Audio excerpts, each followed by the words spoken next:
Hello, and welcome to the new season 2 of Couch Potatoes, where we review movies and TV shows and such. Um, I'm Summer, and I'm the host for this, and today we have our special guest, which is... I am Tristan. We worked together for AV, so Yes. we both saw the movie today, which is Thor, Love and Thunder, and we came to talk about it, because that's what the whole point of this is about. Okay, so to start off with the summary, just to tell you, give us a little background, is that it starts with the villain origin story, Gore, and Gore realizes that gods, they don't always keep their promise. They're always not that good. And he gets the hold of the god-killing sword, which I'm not going to try to pronounce the name of because I forgot. The Nero sword. The Nero sword, cool. He does that and then goes into like a rampage of killing gods. So he's doing that while Thor is still with the Guardians of the Galaxy. And after they have this battle, they save this planet, Thor gets a distress call from Sif about the god killing Gore and his sword. And he's like, oh no, I gotta go to Sif. And so that's what the Thor's doing. And then meanwhile, Jane is on Earth dying of cancer. And she's just like, it is what it is, even though it's stage 4. But in her research she reads about Mjolnir, and how that it can possibly give her great health and save her. So she goes to New Asgard to get the hammer to save her. And when Thor returns to Earth with Sif, he sees that Gore's already there, just destroying everything. And there in the battle, he sees Jane, and Jane's mighty Thor. She's all strong now. And he's like, oh my god, my ex-girlfriend. Gore leaves. Gore escapes, retreats. And after the attack, the town tries to figure out what to do, and then Thor, Korg, Jane, and Valkyrie all decide that they need to go to City.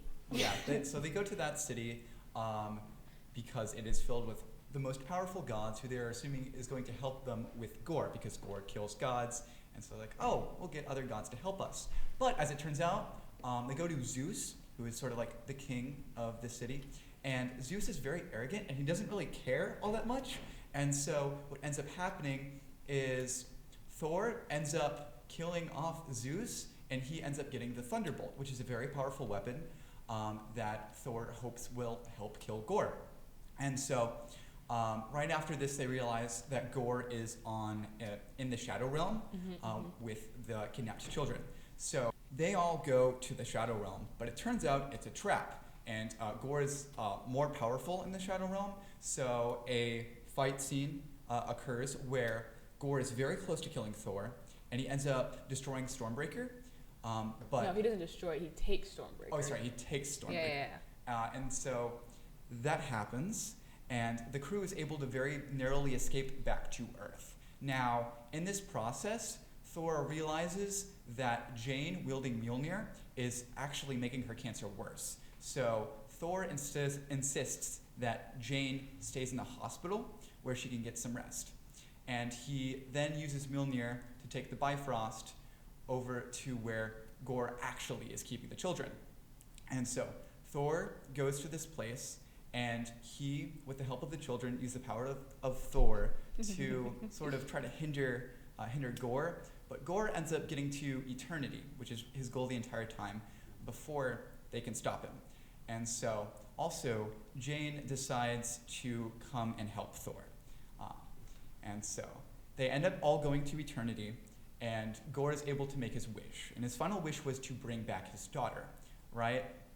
And so Jane ends up dying of cancer, and Gore, using the Nero sword for so long, has slowly corrupted and killed him. So him bringing back his daughter was his final wish. And so the movie ends off with Thor raising Gore's daughter, which is then end credits. Thor, Love and Thunder. Yeah. So your version of the summary was a lot cleaner than mine. It's okay. A lot better. Okay, so first we're gonna talk about the things that were just a little kind of fell off. We can tag team, but the first thing I wrote is that Jane. Okay, number one, she was very random, but yes. it's super random, came out of nowhere, left field. But she also felt really one-dimensional. Exactly. So Natalie Portman had a very rocky relationship with Marvel, and so Jane was kind of written out of the MCU for a very long time, and I don't think the writers had ever considered bringing her back until very recently. So it definitely feels like Jane wasn't really all that developed in the process. It was just like her whole goal was to just be Thor.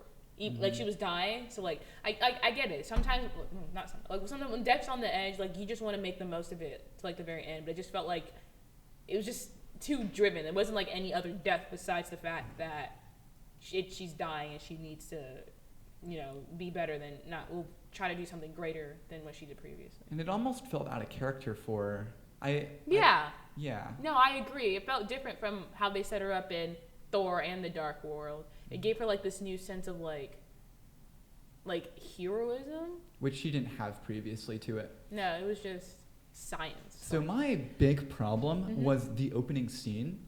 The movie could have been structured a lot better had they used the opening scene much later into the movie. They could have set up Gore to be this mysterious figure. They don't know why he's killing gods. They don't know what he's going to do for eternity. Yeah. And they could have made a really interesting twist. Whenever he goes to eternity, you're going to expect he's going to kill all the gods, but he ends up bringing his daughter back. And you can have his daughter sort of be referenced throughout the movie. And then you can show the opening scene. Whenever you have the opening scene and you get Gore's full backstory, you know something that the main characters don't know, which kind of makes the process feel very redundant, right? You know what's going to happen. It makes it feel predictable. And that's something that they could have really easily done, even after filming the movie, that they just did not do. I agree. I never thought of it like that. Because I think it would be cool, like you said, bringing it later, but instead of showing the entire cutscene, you like splice it into memories or like specific thought process when he's referring to certain gods. Does that make sense? So I didn't think about it like that. Like I totally agree with like how like it just kind of lost the weight of how the way it could have been. So something else I thought, this is just Thor in general, like from how he was after if you thought about the whole Thor character arc, starting in Thor, he was just an arrogant kid or arrogant god who just took granted for the fact that he has powers, right? Loses that when he gets to Earth, finds this new sense of modesty, right? Or like how he's supposed to be worthy of this power, right? We go this whole arc where in Infinity War, he has this like sense of like not resolve, but he has a strong like seriousness into his body because he loses like half of his people. Thor in Infinity War was definitely at his best state as a character. Yes, and I felt like that was so strong. And then after that, he just turned into this comical god. Endgame very much ruined Thor's character. And number one, my sister also brought his attention. If he's a god, why is he getting like a beer body? Does that make sense? I don't know. Like, why? They're trying to humanize him, but he's a god. He's Thor. So like that kind of just breaks apart his character, especially in this movie, because it just feels like he's taking steps back. Now you can also argue that it's a coping mechanism. It happens. I mean, everyone experiences grief in his own time, especially for Thor because he's lived thousands of years. I mean, what is this, like 8 years? I get it, like it's not like as long, but it still ruins like kind of what you developed in these years of him as a these movies as a character. Does that make sense? Yeah, that's what I had to say about Thor. And Thor in this movie in particular doesn't act like Thor. He acts like Star-Lord, but with thunder and lightning powers, which gets really annoying. And I actually don't think Chris Hemsworth's performance was all that good because he wasn't hired to play Chris Pratt. He was hired to play Thor. And it doesn't feel like a Thor movie. Yeah. It feels like what Taika Waititi, the director of the movie, was trying to do is he was trying to copy James Gunn, who directed the Guardians of the Galaxy movies. And it didn't end up very well at all. And another big problem that I have is Loki is missing from this movie. Yeah. And whenever you realize that, Loki is really what made Ragnarok work. And Loki is definitely a highlight of all the Thor movies. And so with him not being in this movie, something about the dynamic of all the characters doesn't feel right. Something's missing. I agree. See that. I think it's the way that Marvel took Thor with Loki, because Loki isn't there anymore. And, the different realities, right? Different realities and such. If you could work in Loki into this movie, how would you do it? Do you have an idea? Like, did you ever thought about it? I have no idea. I did not. I've only seen the first 3 episodes of Loki, the TV show. You didn't finish it? No, I didn't like it that much. I'm just gonna spoil it for you. So at the end, Okay. but you know what happens in the end? No. Okay, so oh my gosh. So basically at the very end, I mean, there's all this stuff in the middle that's pretty important, but like, and so Loki has a different alternative version of himself, which is a female. So he falls in love with himself. It's like a whole thing, right? It's weird. He's a narcissist. We all know this. And so he and her needs to go to the end of time. Like the guy who runs time, his name is Kang. Yeah, Kang. Thank you for the nod. And Kang, they need to tell him. I kind of forgot why they needed to go to him, but they're trying to kill him because of something, right? And so Loki, him actual himself, was trying to convince his female self not to kill Kang because it was going to destroy everything. Because Kang had to keep himself together because there's multiple versions, and he had to keep himself together, or the timeline would be like all over the place. So the girl ends up killing Kang, and then all these different realities started like blooming. So like now the timeline wasn't a strict timeline. So that's why, like, you know how the Infinity Stones had to get put back to make sure there's no alternative timelines. He's the reason that he needs to keep in line. He keeps it in line. So after he died, all these different realities started like coming, like these different strands. Mm-hmm. So when Thor went to go back to when Loki went to go back to the TMZ, whatever the place he was called, he was in a whole different reality, which they haven't mentioned in any other movies after Loki, which is confusing me. The MCU is very fragmented, so this can be said about Thor: Love and Thunder. But before Endgame, every year that a Marvel movie released, it happened on that year. So Avengers came out in 2012. It happened in 2012 in the MCU, right? After Endgame, they go 5 years into the future. Right. So Endgame came out in 2019? No. Yeah.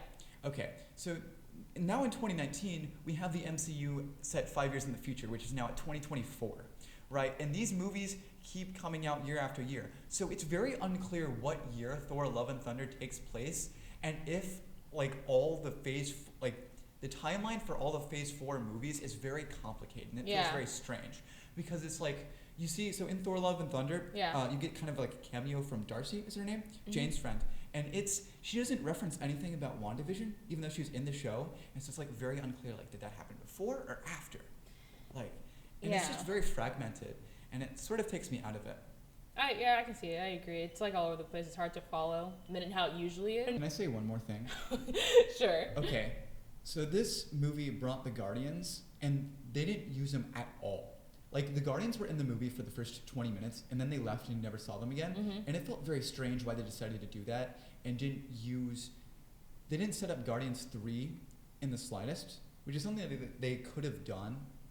But it just seems like such a weird decision that really misled me. Well, I think there's a purpose just to show why Thor left, because technically speaking, we never even got like a chance to see Thor in action with the Guardians besides Korg's narration in the beginning. Mm-hmm. So I guess I was trying to fill that hole. Mm-hmm. I don't think its goal was to set up the Guardian. I think it was supposed to just drop off Thor. But I understand. It just felt like they were just there. I get it. So let's go to the good real quick. Honestly, I don't know how you feel with this, but Korg's voiceovers made me laugh. I did not like this. You didn't like them? No, I just felt like they were childish. Well, I feel like if Thor was more serious and Korg's voiceovers were the way they were, it works because that's how Korg was introduced to us in Ragnarok. Does that make sense? I guess so. I'm not a big fan of Korg as a character. Well, you Korg hater. Maybe you might be so mean about it. So something that I did like is Christian Bale in this movie is pretty good. There was a lot of criticism in the movie's promotional material because Gore's design in the movie looks very different from what it is in the comic books. Mm-hmm. And I don't get the impression that Christian Bale wanted to transform himself like he has in the past in order to get like really buff for the role. But the way they did Gore made sense to a degree, and I think Christian Bale is a very good actor, and I think he did a good job in his performance as the character. I agree. Yeah, I like him. He made me uncomfortable. He made me very uncomfortable. Mm-hmm. I like the way he looked at things, but no, I feel like he really brought a lot to the movie, for sure. Like somebody who wasn't lacking, somebody who was definitely not villain, really brought it to it. Um, Now this is just me, personally. Maybe some people have disagreed with me. Even though the plot was, it made sense. You know, there's some like barely, yeah, of. but in my opinion, this had a better plot structure, or like at least where it is. Yes. You don't yes, say I will it. say You're it. gonna diss on this movie. No, listen. You have to listen. So I think this has a better plot than No Way Home. I'll say this. Here's why. I think it's because the No Way Home plot could have been so much better than what it was. They could have set up the Sinister Six a lot better than what they did, and especially how they introduced the multiverse could have 100% better. But I feel like with Love and Thunder, the way they send it up, that it can, of course, it definitely can be better, but it's just the expectations for it completely different, and I feel like it's much better, my opinion. Okay. You can say your opinion on it too. So, I didn't like the way either of them were set up super well. I like No Way Home a lot, but I do think the first act was kind of messy, and they sort of missed the mark on Doctor Strange's character with letting Peter use the multiverse for Peter to just use the multiverse. But I thought after that, most other things made sense, whereas Thor Love and Thunder, like, Jane deciding to just be Lady Thor was kind of just out of the blue, and it felt like they needed to explain more, right? Okay. The setup with Thor made sense, but I don't know. Okay, here I'll do this. Like you said, the first act of No Way Home was messy, right? Mm-hmm. But I felt like even though, like you said, Jane coming out of left field, I feel like this movie was just more consistent. Does that make sense? Okay. I see what you guys. It was more consistent in what it was talking about. Now, like you said, Doctor Strange just letting Peter just use the multiverse. Don't tell Wong. It doesn't work. I think that's what really bothered me, because it just didn't work. Mm-hmm. They should have been like, I feel like, I'm not saying Peter could just use the Mr. Arcs, but I feel like there should have been more force into Peter using the multiverse, or some sort of event that caused them to use the multiverse. It wasn't just because, hey, can you help me fix something? Like, something way bigger than that. No Way Home was definitely a movie where they wrote the second and third acts before the first. Oh, it's so frustrating. And so Why? they knew where they wanted to go, and they didn't know how to get there. Yeah. And so I think it was, a lot of the Marvel scripts seem very rushed nowadays. Yeah, I agree. And so that is definitely a fair issue. Onto the things that we like about Thor Love and Thunder. I did really like the visuals of the Shadow Realm. Mm-hmm. I like how it wasn't just a stereotypical black and white. Yeah. You see that a lot. Yeah. It was the colors were very faded, but you could still see like the blues of Thor's lightning. Especially when Jane held up, I think it was Mjolnir, and you still saw the blue and the hammer. Mm-hmm. Yeah, I like that. That was pretty good. The CG in the movie was kind of inconsistent, but that fight scene in particular was definitely the movie's strong suit. Yes. I like this one specific part. Anytime, when they did it in Ragnarok, I just loved it. You know how, like, that scene where Thor just realized he doesn't need a hammer to be himself, and he has that, he jumps in the sky, and it's all the lightning and the thunder comes around him, and he comes in. Anytime that happens, I just really like it. So, right when he killed Zeus, and he grabbed the thunderbolt, and you saw that, and he threw it back, I just feel like it was like I feel like a good callback to me, and I just really enjoyed watching it. I made my family rewind it like 5 times. I just like looking at it. Also, Zeus isn't dead because he's not. He's not. My whole family, when that happened, our mouth dropped. He said, Thor did not just kill Zeus. Also, is Thor welcomed in that place?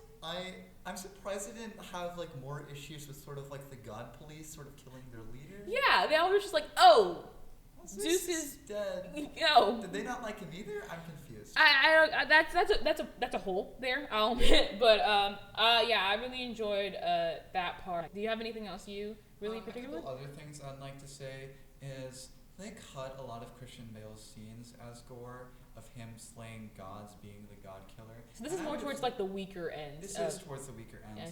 That's something I would like to say.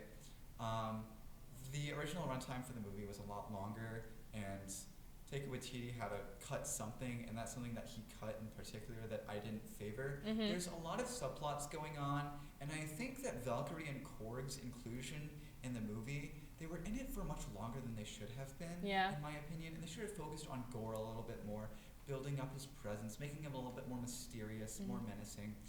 I think that could have made the movie a lot better. I think what you said about Valkyrie and Korg being in it, I felt like if they were going to be in it, then they should have been the comic relief instead of Thor being his own comedy. You know, something I didn't really, something that I guess this whole thing that's really bothered me that stands out the most. I mean, we already touched on it. Is just Jane as a person, like her character kind of also brought down the movie.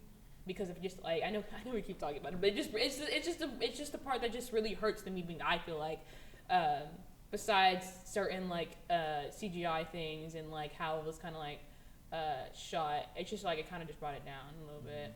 I didn't particularly like how they used the fact that the children were kidnapped, because kids can't act very well, and you know that they're not going to let Gore kill any one of those children. Like that, Marvel wouldn't do that. And that sort of sucked me out of being surprised with the movie. I knew that. I think actually that makes the like I feel like because we know now that we know their story, right? His backstory, we know that he's not going to kill the kids, but Thor doesn't. It's like one of those things that the audience knows, but the characters don't.